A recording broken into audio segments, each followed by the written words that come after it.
속 때론 포기하고 싶은 꿈 너와 천천히 너의 걷고 싶어 until the end of time 지금 난 간절히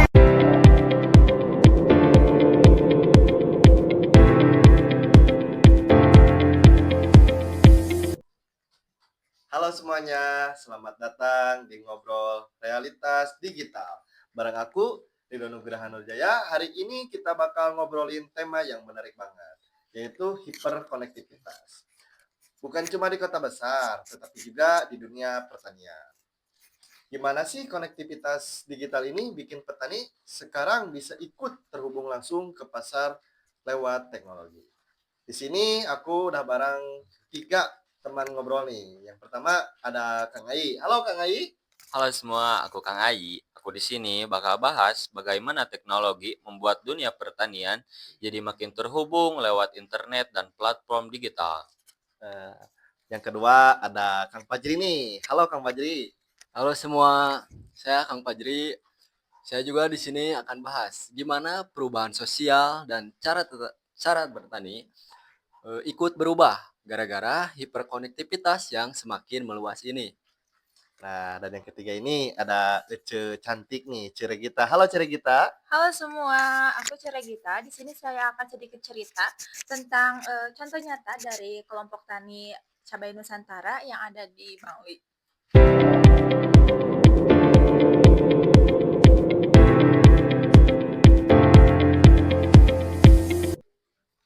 Nah, kita mulai dari segmen pertama yang akan membahas apa itu hyperkonektivitas. Kita mulai dari dasarnya dulu ya Kang ya. Hiperkonektivitas ini seperti apa sih?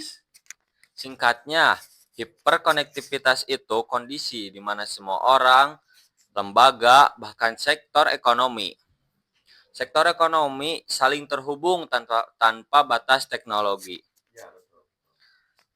Bukan cuma komunikasi, tetapi juga promosi.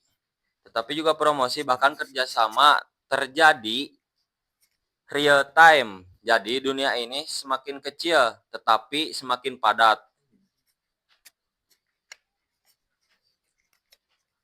Dan kalau dihubungkan dengan petani, ini menarik banget karena ya kita tahulah dulu dulu petani identik dengan ladang dan pasar tradisional. Sekarang mereka bisa melakukan online worker yang terhubung ke pasar nasional lewat ponsel. Nah, itu berarti hiperkonektivitas udah nyentuh sektor yang dulu dianggap jauh dari dunia digital. Begitu ya? Iya, betul banget. Salah satu contoh yang dapat kita lihat yaitu kelompok tani cabai Nusantara di Bangli. Mungkin untuk segmen pertama pembahasan kita sampai sini dulu ya. Kita lanjut di segmen kedua.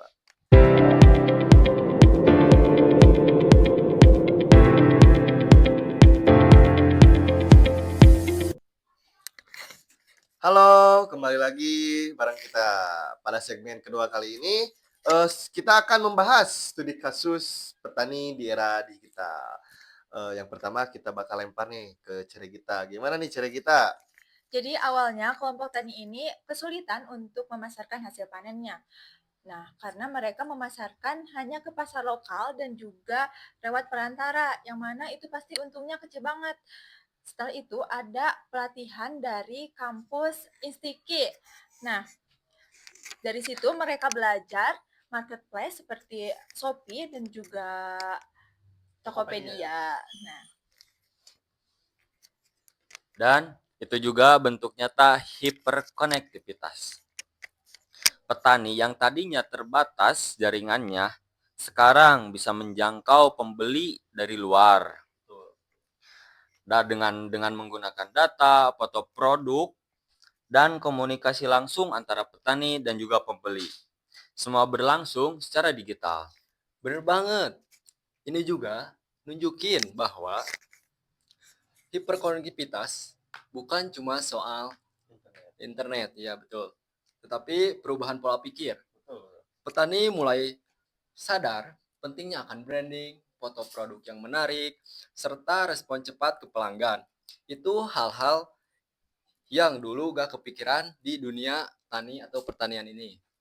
Berarti mereka ini sekarang bukan cuma petani ya, tetapi juga mereka pelaku digital. Mungkin seperti itu ya? Ya, betul banget. Mereka belajar bikin caption promosi dan mengatur harga supaya dapat bersaing di secara online.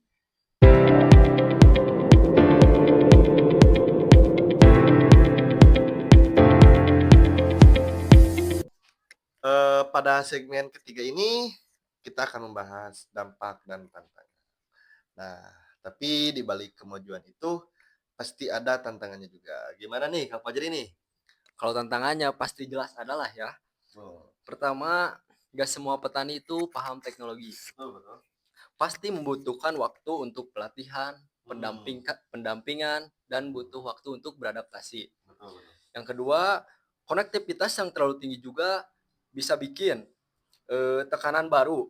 Jadi petani harus standby, terus balas pesan pembeli, pantau rating, dan mengelola toko online itu sendiri. Ya, bahkan bisa dibilang mereka ikut terseret dengan ritme dunia digital yang semakin cepat. Kalau dulu pekerjaan selesai dengan setelah panen, sekarang bertambah. Malamnya bisa mengurusi pesanan-pesanan orang-orang dari online. Tapi sisi positifnya, hasilnya nyata. Dalam laporan kegiatan pengabdian, pendapatan meningkat naik dari 2 juta jadi 4 juta per bulannya. Ini bukti bahwa keterhubungan digital bisa meningkatin kesejahteraan kalau dijalankan dengan benar. Berarti kuncinya keseimbangan ya? Terhubung tapi tetap manusiawi.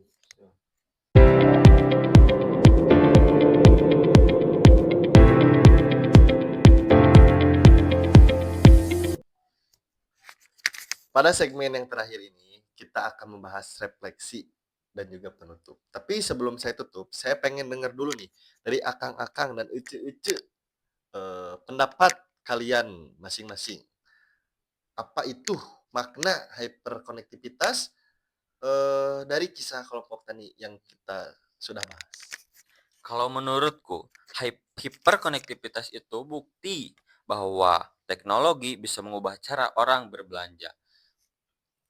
Bahkan di sektor yang dulu tidak tersentuh sama sekali oleh digital, seperti sektor pertanian. Tetapi tetap harus diiringi dengan literasi digital yang cukup. Kalau bagi saya, hiperkonektivitas itu soal beradaptasi sosial. Yang dimana petani dulu terpisah dari pasar global, sekarang bisa ikut terlibat langsung ya. Tapi ya itu, petani harus siap dengan ritme yang baru. Kalau aku, ini pelajaran bahwa konektivitas bukan sekedar alat komunikasi, tetapi jembatan untuk memberdayakan masyarakat. Petani bisa lebih mandiri dan punya daya saing lewat jaringan digital. Keren banget. Jadi obrolan kita hiperkonektivitas bukan cuma tentang teknologi, tapi tentang perubahan cara hidup dan berpikir. Makasih ya buat Kang Ai, Kang Fajri sama Ceregita. Mungkin sekian dulu ya pertemuan kali ini. Semoga kalian bisa lihat bahwa teknologi ini bisa membawa dampak besar bahkan sampai ke sawah dan kebun. Sampai ketemu di episode berikutnya. Dadah.